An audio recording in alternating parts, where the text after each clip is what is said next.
नमस्ते, मैं विक्रांत newstech.com के लिए। पूर्वांचल का एक जिला है गोरखपुर।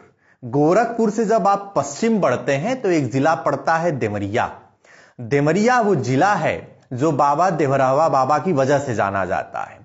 और सबसे बड़ी बात कि उत्तर प्रदेश के कभी चीनी के कटोरे के रूप में प्रसिद्ध रहा देवरिया जिला वर्तमान में कई आर्थिक चुनौतियों का भी सामना कर रहा है और विकास के पैमाने पर देखें तो बहुत से जिलों की तुलना में अभी बहुत पीछे रहा है।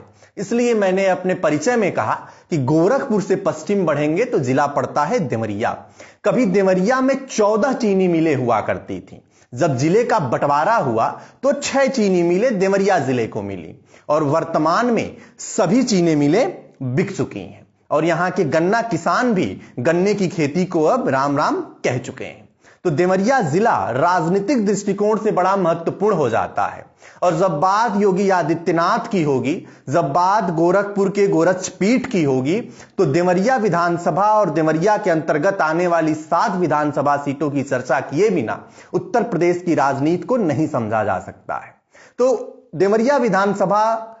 देवरिया जिले में जो 7 विधानसभा सीटें आती हैं वो विशेषकर 3 लोकसभा क्षेत्रों के प्रभाव में आती हैं। वैसे तो देवरिया में 2 लोकसभा क्षेत्र हैं, एक देवरिया सदर और सलेमपुर, लेकिन 7 विधानसभा सीटें देवरिया, सलेमपुर और बांसगांव के प्रभाव में आती हैं। और पिछले बार 2017 के चुनाव में भारतीय जनता पार्टी ने पहली बार देवरिया की 7 में से 6 विधानसभा सीटें जीत ली थी और एकमात्र विधानसभा सीट भाटपार रानी की वो समाजवादी पार्टी के आशुतोष उपाध्याय ने समाजवादी पार्टी के टिकट पर चुनाव जीत लिया था।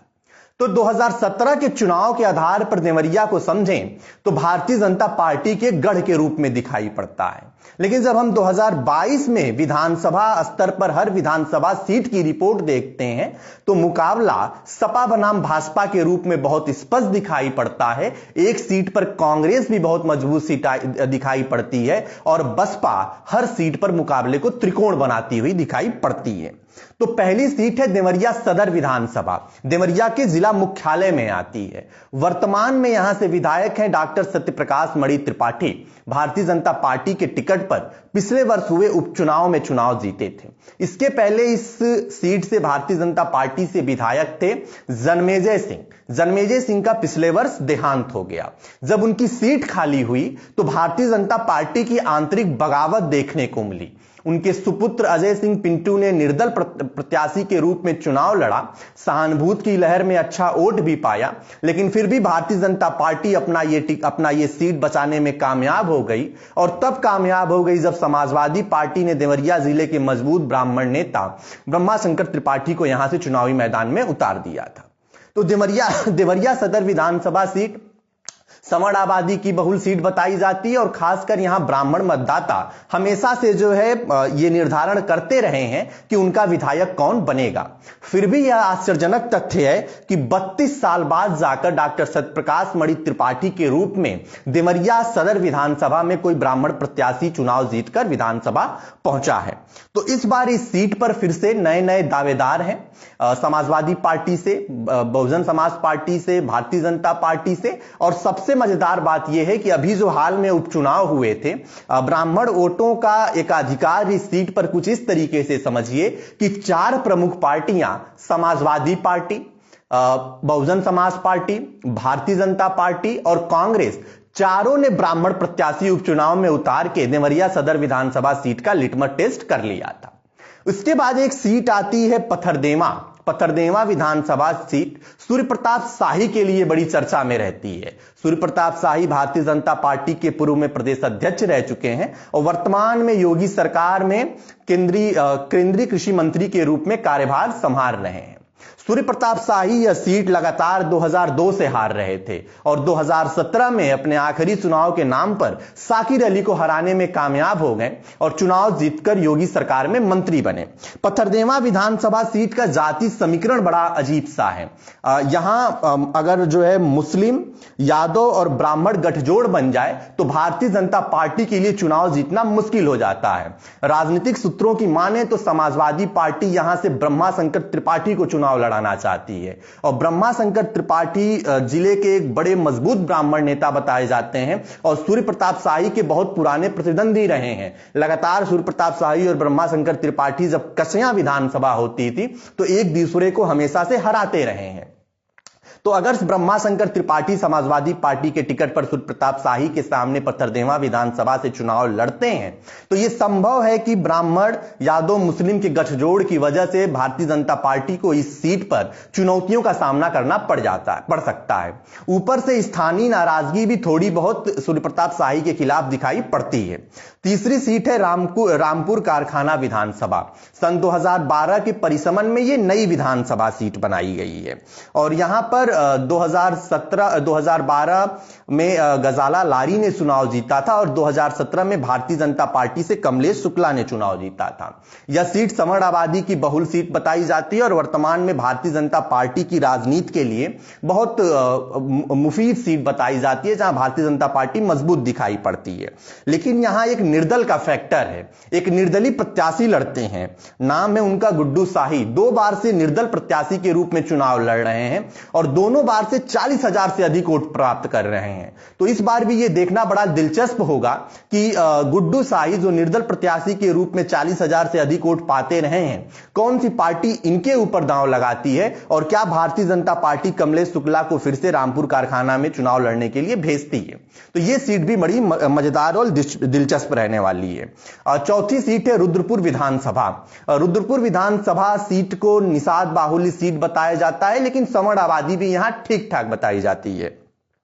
और एक ऐसी देवरिया जिले की एक ऐसी अनोखी सीट है जिसका राजनीतिक रिकॉर्ड बड़ा दिलचस्प है। आज तक किसी भी पार्टी का कोई प्रत्याशी रुद्रपुर विधानसभा सीट से 2 बार लगातार चुनाव नहीं जीता है। सन 2012 में कांग्रेस पार्टी के टिकट पर अखिलेश प्रताप सिंह ने चुनाव जीता और सन 2017 में भारतीय जनता पार्टी के टिकट पर जयप्रकाश निषाद ने रुद्रपुर विधानसभा का चुनाव जीता था। और जयप्रकाश निषाद जब चुनाव जीतकर विधायक बनते हैं तो योगी सरकार में मंत्री भी बनाए जाते हैं।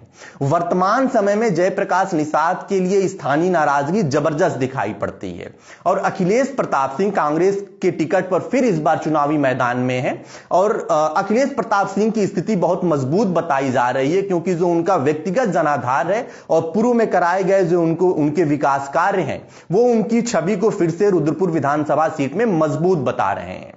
तो इस सीट पर यह देखना बड़ा दिलचस्प होगा कि भारतीय जनता पार्टी स्थानीय नाराजगी के आकलन के आधार पर जयप्रकाश निषाद का टिकट काटती है और अगर जयप्रकाश निषाद का टिकट कटेगा तो किसी बड़े केंद्रीय नेता, केंद्रीय मंत्री का टिकट काटना राजनीतिक रूप से कहीं से भी सकारात्मक संकेत देता नहीं दिखाई पड़ेगा।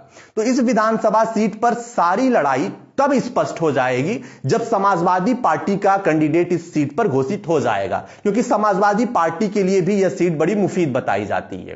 तो अखिलेश प्रताप सिंह कांग्रेस पार्टी से, भारतीय जनता पार्टी से जयप्रकाश निषाद के साथ कई स्थानीय नेता भी दावा ठोक रहे हैं और समाजवादी पार्टी के कैंडिडेट की जब घोषणा होगी तब रुद्रपुर विधानसभा की त्रिकोण लड़ाई को बेहतर समझा जा सकता है। लेकिन वर्तमान परिस्थितियों में जो हमारा अपना चुनावी आकलन है वो बहुत स्पष्ट कहता है कि अखिलेश प्रताप सिंह अभी मार्जिन के आधार पर रुद्रपुर विधानसभा सीट में बेहतर प्रत्याशी के रूप में बताए जा रहे हैं। पांचवी सीट है भाटपा रानी। जब 2017 में मोदी लहर चल रही थी तो देवरिया की भाटपा रानी विधानसभा सीट एकमात्र ऐसी सीट थी जो मोदी लहर से अछूती रह गई और समाजवादी पार्टी के टिकट पर आशुतोष उपाध्याय, बबलू उपाध्याय ने यहां पे चुनाव जीत लिया था। यह सीट उपाध्याय परिवार की बहुत मजबूत गढ़ बताई जाती है और 7 बार उपाध्याय परिवार से लोगों ने इस सीट पर चुनाव जीता है। आशुतोष उपाध्याय भी पूर्व मंत्री कामेश्वर उपाध्याय के सुपुत्र हैं और इस बार भी समाजवादी पार्टी से उस विधानसभा सीट में ताल ठोक सकते हैं। जो वहां पे निर्दल प्रत्याशी का एक समीकरण पिछली बार देखने को मिला था। निर्दल प्रत्याशी के रूप में अश्विनी कुमार सिंह ने पर्चा भरा था और तकरीबन 13,000 वोट उन्होंने काटे थे और भारतीय जनता पार्टी के कैंडिडेट 10,000 वोट से वहां पे चुनाव हार गए थे। तो इस बार भारतीय जनता पार्टी की रणनीति भाटपार रानी विधानसभा सीट पर क्या रहती है, क्योंकि भाटपार रानी विधानसभा सीट देवरिया जिले की वो विधानसभा सीट है जहां आज तक भारतीय जनता पार्टी ने कभी चुनाव नहीं जीता है। तो यह संभव है कि भारतीय जनता पार्टी के वहां अपने राजनीतिक समीकरण इस बार बनाए जाएंगे और कई प्रत्याशियों के नाम पर चर्चा है और आशुतोष उपाध्याय समाजवादी पार्टी के साथ साथ 2-3 और प्रत्याशियों के नाम भी समाजवादी पार्टी में चर्चा के लिए रखे गए हैं। तो भाटपार रानी का सीट भी बहुत दिलचस्प होगा। क्या समाजवादी पार्टी अपने पुराने गढ़ को बचा पाएगी और क्या भारतीय जनता पार्टी पहली बार भाटपार रानी विधानसभा सीट को जीत पाएगी। ऐसे ही एक और सीट है सलेमपुर विधानसभा। सलेमपुर विधानसभा वर्तमान में सुरक्षित सीट है। पहले सलेमपुर विधानसभा सामान्य सीट हुआ करती थी और रामपुर कारखाना से 2012 में विधायक बनी गजाला लारी इसके पहले सलेमपुर विधानसभा से 2 बार चुनाव जीत चुकी थी। वर्तमान में सलेमपुर विधानसभा सीट से काली प्रसाद विधायक हैं।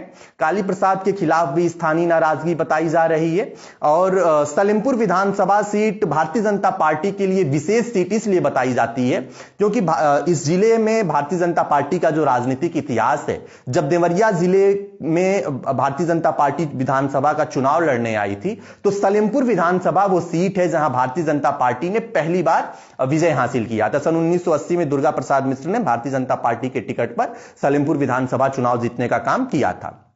तो इसलिए इस बार यह देखना बड़ा दिलचस्प होगा कि दलित बाहुल्य बताई जाने वाली सलेमपुर विधानसभा सीट पर क्या चुनावी समीकरण बनते हैं। और पिछले बार भारतीय जनता पार्टी से बागी होकर समाजवादी पार्टी के टिकट पर चुनाव लड़ी विजय लक्ष्मी गौतम भी दावेदारी कर रही हैं और विजय लक्ष्मी गौतम को लेकर अभी पार्टी बहुत स्पष्ट नहीं है।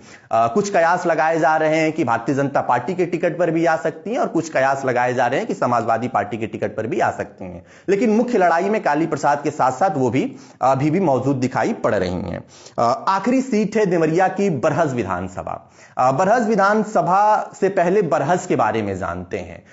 बताया जाता है कि व्यापारिक दृष्टिकोण से बरहज हमेशा से बहुत महत्वपूर्ण केंद्र रहा है और सरयू का घाट होने की वजह से अंग्रेज हुकूमत के दौरान बरहज के उस घाट से बांग्लादेश के ढाका तक व्यापार के लिए जहाज चलते थे। तो व्यापार के दृष्टिकोण से महत्वपूर्ण बरहज और सरयू नदी के किनारे बसे इस सीट पर वर्तमान में भारतीय जनता पार्टी का कब्जा है। 2017 में भारतीय जनता पार्टी के टिकट पर सुरेश तिवारी ने यहां से चुनाव जीता था। सुरेश तिवारी पहले बहुजन समाज पार्टी के नेता थे और रुद्रपुर विधानसभा से भी विधायक रह चुके हैं। स्थानीय नाराजगी सुरेश तिवारी के खिलाफ बहुत जबरदस्त है और इसी चीज को शायद भांपते हुए सुरेश तिवारी ने भारतीय जनता पार्टी की तरफ से बरहज विधानसभा सीट पर अपनी दावेदारी पेश नहीं की है। बरहज विधानसभा सीट पर ब्राह्मण और यादव दोनों लगभग बराबर हैं। शायद यादव मतदाता थोड़े से अधिक बताए जाते हैं, लेकिन ब्राह्मण प्रभुत्व और यादव प्रभुत्व की सीट है और इस बार भी संभव है कि कोई ना कोई पार्टी एक मजबूत ब्राह्मण चेहरे को ही मैदान में उतारेगी। समाजवादी पार्टी की तरफ से समाजवादी नेता रहे स्वर्गीय मोहन सिंह की सुपुत्री कनकलता सिंह भी दावा कर रही हैं, पीडी तिवारी दावा कर रहे हैं, साथ ही साथ विजय रावत, गेंदालाल यादव जैसे तमाम नेता बरहज विधानसभा सीट पर दावा कर रहे हैं। तो वहीं भारतीय जनता पार्टी से पिछली बार बहुजन समाज पार्टी से चुनाव लड़कर दूसरे स्थान पर रहे मुरली मनोहर जायसवाल, दर्जा प्राप्त राज्य मंत्री नीरज शाही और दुर्गा प्रसाद मिश्र जो सन 1980 में भारतीय जनता पार्टी के टिकट पर पहली बार सलेमपुर विधानसभा से चुनाव जीते थे, उनके परिवार के दीपक मिश्र साका जैसे तमाम नेता भी बरहज विधानसभा सीट पर दावा ठोक रहे हैं। तो ये भारतीय जनता पार्टी की अपनी दावेदारी है बरहज विधानसभा सीट पे। तो देवरिया जिले की जो 7 विधानसभा सीटें हैं, उन 7 विधानसभा सीटों पर जो हमारी टीम का अपना आकलन है, 5 विधानसभा सीटों पर भारतीय जनता पार्टी बहुत स्पष्ट तरीके से लड़ती दिखाई पड़ रही है। लेकिन रुद्रपुर विधानसभा और रुद्रपुर विधानसभा के साथ साथ पथरदेवा विधानसभा, ये 2 ऐसी विधानसभा क्षेत्र है जहां पे भारतीय जनता पार्टी अभी नंबर 2 या नंबर 3 पे बताई जा रही है। तो ये हमारी अपनी एक ग्राउंड रिपोर्ट है देवरिया विधानसभा की 7 विधानसभा सीटों की और ऐसे ही अन्य जिलों की चुनिंदा विधानसभा सीटों के राजनीतिक माहौल को जानने के लिए आप हमारे साथ जुड़े रहिए। नमस्ते, मैं विक्रांत, newstech.com के लिए। जय हिंद, जय भारत।